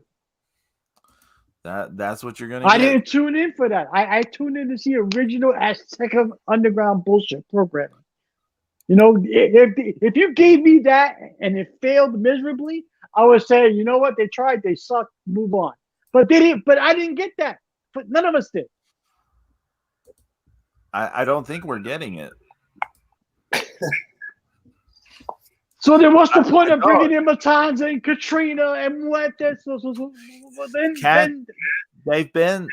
MLW's been trying to draw the eyes of the LU fans who were I think there's a small portion of LU fans, possibly just us, who are like the LU people we liked or have been exposed as bad via Impact and AEW. And we're like, oh, we need them back we need some kind of LU thing back. And MLW has been trying for a while to be like, hey, we're cultivating a Lucha Underground's history for you guys. We're gonna have it here. Y'all look at us. But then they're like, surprise, this is what we do. I know. It's like, we hear all this stuff about, they who did they have working with them? DeJoseph or yeah. And then Conan's been talking, a lot of big stuff about it, and I just Zeus, don't waste your time. Trust me. Don't. Man, I wish someone had warned me about NWA Power. Oh no! I can't believe that show's going to shit too. Oh, if you saw it, you would totally believe it. You'd be like, oh yeah. I can't watch it with Trevor Murdoch as the world champ. It was good for a novelty, but like, come on already. Well, they got a show on right now, don't they? Don't they have a show premiering like right now while we're on the air? Really, they do. Mm-hmm. NWA USA. I think it is. Yeah, I didn't mean to cut you off, Zeus. I apologize. Oh, well, what I was going to say is America's Most Loved Wrestling, AML. There you go. They got a card coming up at the end of the month, and they need a TV deal, right? Looks like the first couple rows are sold out, and it's the Games of War, Acts of War games. And it's going to be 2 5-man teams. So the last time they did this that I saw it, it was 2 3-man teams. But now we've got Colby Carino with the Dawsons, the AML Tag Team Champions, Andrew Everett, and I can't remember this other guy's name. I fucking miss the Dawsons, man. I haven't seen them in a minute. Right, and they are going to be facing. On the other side, they're going to be facing George South, Preston Quinn and his tag team partner, C.W. Anderson, the Infinite Man, and Caprice Coleman. Nice. So it's all four champions are going to be in this same match. Because Caprice Coleman's the heavyweight champion, and the Infinite Man is the Prestige champion. So this is gonna be a great match. Well, they put on a good match at WrestleCade, so these guys can go. So, but here's the kicker on both of these things. So Colby's team is going to be managed that night by Precious Paul Ellering. Whoa! What? Yes, and George South's team is going to be managed that night by James J. Dillon. What? What's going on here? Whoa! See, this is what NWA Power should be doing: taking the old NWA guys and fucking making them, try to make something of it. See, that's hot. I'm digging this right here. That's hot. So, and Matt Hardy's going to be special guest that night. Right? He's going to be there. Pedro's like, oh. Calvin Tankman, who's been making a lot of noise, I've seen on some of these independent cards, he's going to be there. It's Matt Hardy's wrestling Eric Royal that night. Oh, so he's on the card. You're no good. Hey, should we point out that AML is on the High Spots Wrestling Network? Yes, we should point that out. Yes, we should. Thank you. Yeah. Thank you, Pedro. We have a little bit of stuff to finish up with that Title Match Network before or something. But before I cancel that thing. Yeah. But AML. Well, if you cancel, I'll pick it up. It's on the High Spots. Yeah. Yeah. Also, Cyrus the Destroyer is a massive fucking dude, and he looks like he eats people. He really does. He is a living monster looking dude, and he's going to be facing Axton Ray, who's a smaller guy, and we might see actual human acts of cannibalism. Gustavo is going to face Calvin Tankman. Also, the first two rows are sold out. The Future Stars champion Zucker King is going to face White Mike in singles action that night too. White Mike, right? He's great. And then J.R. Miller and J.B. Cole face the Exotic Youth in tag team action. This is going to be East Davidson High School in Thomasville. So hit up amlwrestling.com. Yes, sir. And then AML's good stuff, man. Right. And then the WrestleCade tickets went on sale this week. They sold 1,500 tickets in like the first 30 minutes. Already went on sale? Yeah, first and second row all gone. It's only January. It was like three minutes. There was no hold up, time out. There was no I didn't see any kind of promotion or anything. They were talking about it. I did. We were gone. So they started announcing everything while pretty much we were out. We were all preoccupied with life and everything. So holidays and caca. Yeah. Caca. Pure pee-pee caca. Pee-pee caca. Yeah. So it's AML is awesome. I like AML. AML, the WrestleCade family, Fucking bringing Shane Taylor. Bringing Shane Taylor Promotions. He'll do the job. Yeah, I mean, yeah. I still have good memories about that. Was it the Showcase of Champions? Yep. That package power drive is the best in the business. That main event for the Ring of Honor 6-man titles. Yeah. The post match and all that. That was special stuff. That was good stuff, man. That was actually a good show. Yeah. That was good stuff. What? Anything else? What? James, I know you're all in with the excrement wrestling. All excrement wrestling. Yeah, You know what? talking You know about what, pee Pedro? caca.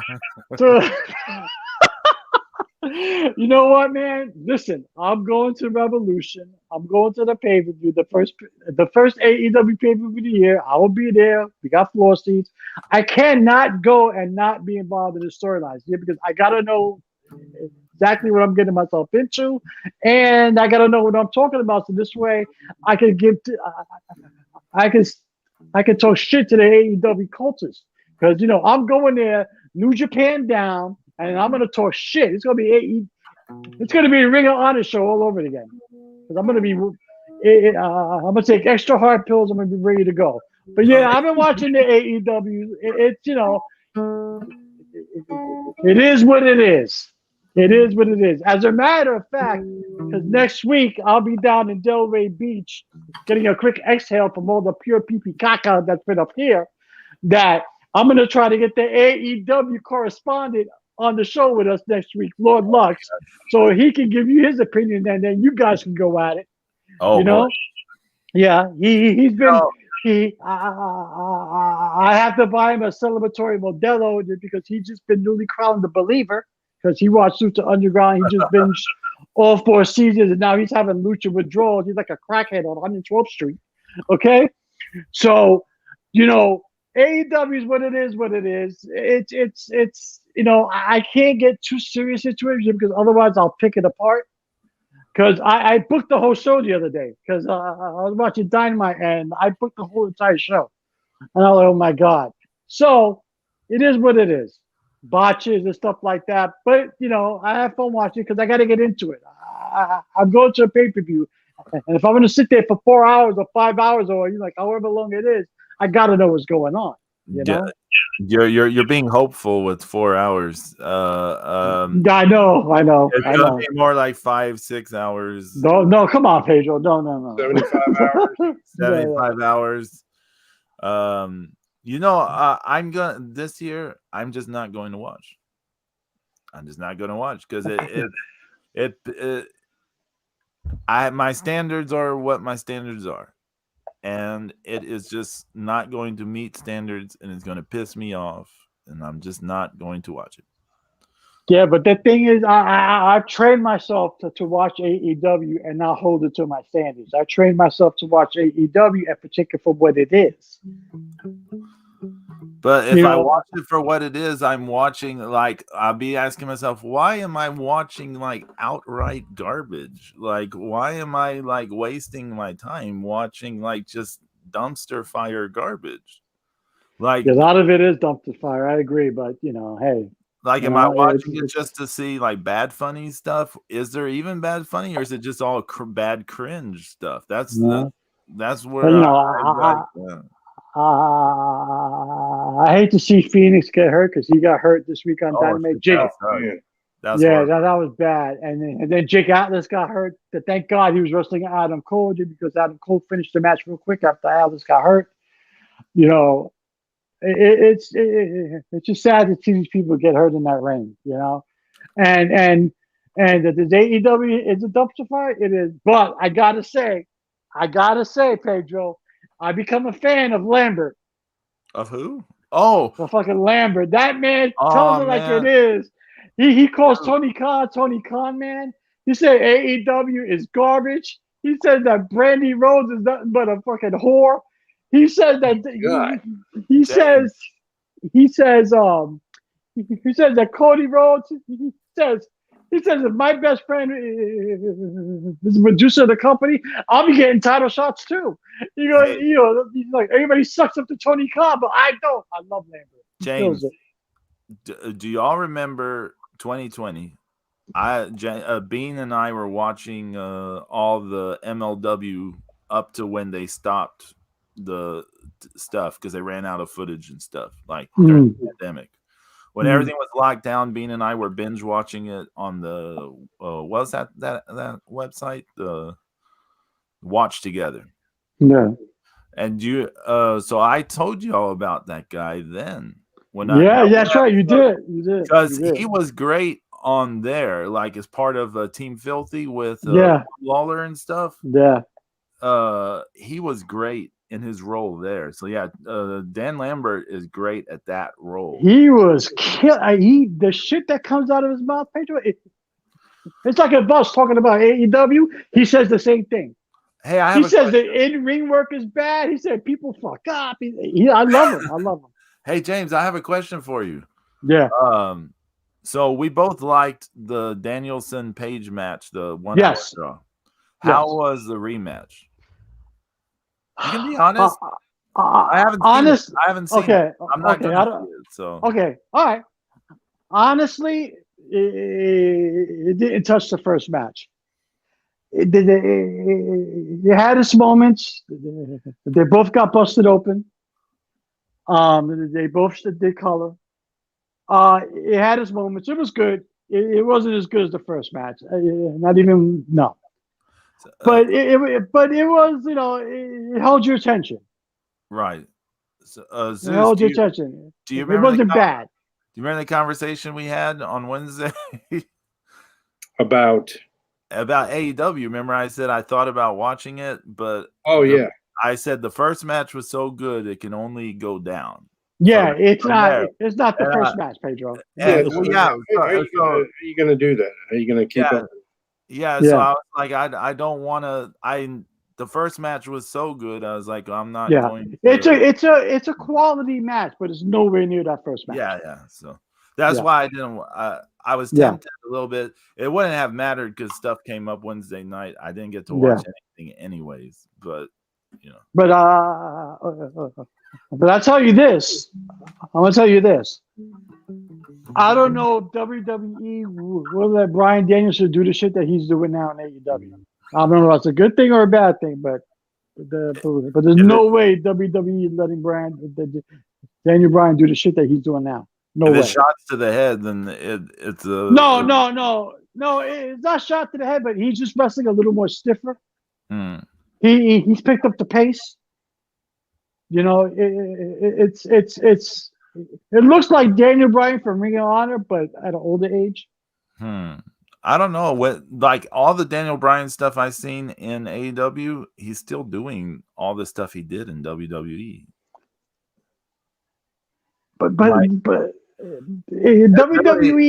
it was a little more. He didn't have as much freedom. Like he couldn't do a 1 hour draw, obviously. Right. Yeah, obviously. There are things like that, but I mean, otherwise, he's not doing that. Like people keep creating this myth that he's doing stuff he didn't do in WWE. No. He's not, but he's doing it faster and crisper. I don't know. He has been. Yeah. He has been. It's a more quick. Watch that. It's a more faster pace. Watch that match with Omega. Yeah, I don't know. He's not doing the WWE pace anymore, Pedro. He's not stretching out an 8-minute match. He's letting him do his thing. At his pace. I am. But the match is not as good as the first match. It's a good match. It's a decent match, but it's not as good as the first match. Real quick, NXT UK. I watched the main event. Mako Satomura versus B Priestley. I can't remember what's her new name. Blair Davenport. Yeah, there you go. Yeah, Blair Davenport. That's it. B Priestley's easier to remember than Blair Davenport, but at least she'll be able to go back to being B Priestley after that.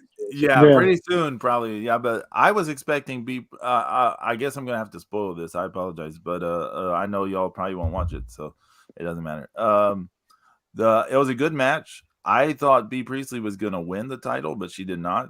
They did. She was giving Mako more than she could handle, but Mako managed a roll up finish. She snatched victory from the jaws of defeat, and afterwards B Priestley jumped her and laid her out, so to set up another match. It was a good match though. Is she going back to Japan? B Priestley? No. Mako is back in Japan. I don't know for how long, but she is in Japan at the moment. Yeah. Okay. All right. Yeah, I don't. Hopefully she doesn't get stuck there, right? I just hope she doesn't go on the main roster because they won't know what to do with her. No, I don't think she will because of her age. Yeah. I mean, the thing WWE was using her for before this was to train. They were flying her to Florida to train people at NXT. And did she train a lot of people for the Mae Young Classic? Yeah, right. Well, yeah. Well, she was doing stuff before that. They were flying her in to do training every so often with people at NXT, and that's really what they should be using her for. I mean, I think if they have her training the people there. Well, let's hope AEW smart enough to use Mercedes Martinez like that, because now that they brought her in, so that's not going to happen, James. I know, but you have the person to do it. She's a good person to help train young talent. Look, they have Emi Sakura there, right? Mm-hmm. Okay, now she may not. She's past her time being an in-ring talent, in my opinion. Like she can still do stuff, but it's not like the past, right? Right. But her strength is as a trainer. She's trained so many stars in the Joshi scene, and she continues to train people to produce good results. It's like that's what they should be using her for, right? Everyone assumed she was coming to more permanently to Florida to be training people for AEW. Everyone's like, oh, she's going to train all the girls. Yeah. Well, it turns out she's not. They're just using her as in-ring talent. They're not even having her train people. That's stupid. Like, well, what's the point? Like, right. I totally agree. That's her strength. Her strength is as a trainer. I totally agree. You think they're gonna be like, oh, Mercedes Martinez? I mean, you could say the same thing about Thunder Rosa. You could have either one of them be training people. You think they are? No, nobody's training anybody in AEW. Right? Well, we'll find out. That's why I'm not watching. That's why I'm not watching. We'll find out next week. I don't need the headache, so I don't watch it. Yeah, I know. Well, I can't remember the last time I watched any of it. I want to enjoy stuff in 2022. There you go. There's so much. There's so much bad stuff going on in my life. I'm like, I want to. Well, you can start by enjoying the King, Kazuchika Okada, and enjoy that. Enjoy his title reign as IWGP World Heavyweight Champion. Enjoy that. Soak it in, baby. Soak it in. Okay, the Rainmaker rules them all. I am excited for Terminus, Zeus. I am excited for that. Yeah, that looks interesting. I'm down to get that. I really like that catch style stuff, as y'all know. So yeah, but I think we should definitely talk about night 3 after we can all watch it. Yeah. We gotta find out the exact date and shit because you said it was the 22nd, right, Zeus? I think so. Okay, we'll see. All right. Yeah. So we be back. Hopefully, we're all back next week. Are we, James? You might be out. Out of town. I'm gonna be in Delray Beach, but I'm gonna be on the show because that's right. You're gonna put Lord Lux on, yeah. I'm gonna make Lord Lux get on the AEW correspondent, as he likes to call himself. So I'm gonna get him on the show next week, so it should be interesting. Yeah, but he's still recovering from non-Lucha Underground-itis, so it's hard. Poor guy. Yeah, he's struggling right now. He's struggling. He goes, how can they stop it? He was so pissed about Jake Strong getting the strap. Oh, yeah. He goes, how can they end this shit like this? I'm like, I told you, bro. It's like a fucking season 4. It sucks. Hey, Zeus, you got anything to plug? No, not yet. Okay. Not yet. I like that. I'll plug real fast. Go to my Patreon, patreon.com/Texan Spaniard Studios. $1 a month, you get late night jams, which is little 10-12 minute things of me covering some songs and just ranting a little bit, and then you get the full size unwatermarked version of some artwork and stuff. I have a virtual art show going on at the moment called The Mutants. So you can check that stuff out. And then on Wednesdays on Twitter and also on the Patreon for free, you can get Tom's Weird Life, my webcomic. which Zeus says is an autobiography of my life, but it's not. Everyone, take care. Happy New Year's. Happy New Year. Stay safe. Wash your hands. Wear your mask. How do you? Don't be like Phantasmo. Yeah, don't be like Robin Eagles. Don't drink out of a boot. No, a boot.